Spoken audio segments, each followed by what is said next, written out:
നീ ശത്രുക്കളോട് യുദ്ധം ചെയ്യുവാൻ പുറപ്പെട്ടിട്ട് കുതിരകളെയും രഥങ്ങളെയും നിന്നിലും അധികം ജനത്തെയും കാണുമ്പോൾ പേടിക്കരുത്. മിസ്രയീം ദേശത്തു നിന്ന് നിന്നെ കൊണ്ടുവന്ന നിന്റെ ദൈവമായ യഹോവ നിന്നോട് കൂടെയുണ്ട്. When you go out to fight your enemies and you face horses and chariots and an army greater than your own, do not be afraid. The Lord your God who brought you safely out of Egypt is with you. ഇന്ന് നമ്മുടെ ജീവിതത്തിൽ പലതരത്തിലുള്ള ശത്രുക്കളെയാണ് നാം face ചെയ്യുന്നത്.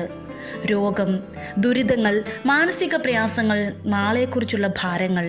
എന്നാൽ ഇതിൻ്റെയൊക്കെ മധ്യത്തിൽ ഒരു കാര്യം മനസ്സിൽ ഉറപ്പിക്കുക.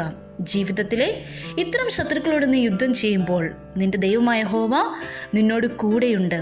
നീ പേടിക്കേണ്ട കാര്യമില്ല. കാരണം നിനക്ക് വേണ്ടി യുദ്ധം ചെയ്യുന്നത് നിന്റെ ദൈവമായ യഹോവയാണ്. അവിടുന്ന് കൂടെയുള്ളവർക്ക് ഭയപ്പെടേണ്ട കാര്യം ഏതുമില്ല. ദൈവത്തിലുള്ള അടിയുറച്ച വിശ്വാസം കൈമുതലാക്കിയവർ ഏത് പ്രതിസന്ധി ഘട്ടത്തിലും കുലുങ്ങുകയോ ചഞ്ചലപ്പെടുകയോ ചെയ്യുകയില്ല. കാരണം ഈ യുദ്ധത്തിൽ ദൈവമായ യഹോവയാണ് കൂടെയുള്ളത്.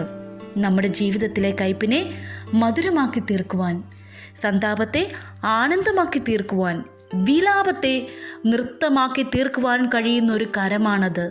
അതുകൊണ്ടായിരിക്കാം സങ്കീർത്തനക്കാരൻ ഇങ്ങനെ പാടിയത്: O God, you have turn my mourning into joyful dancing. എൻ്റെ ദൈവം എൻ്റെ വിലാപത്തെ നൃത്തമാക്കി തീർത്തിരിക്കുന്നു. ഇതുപോലെ നമുക്കും ഏറ്റുപറയാം: go forward and be grateful.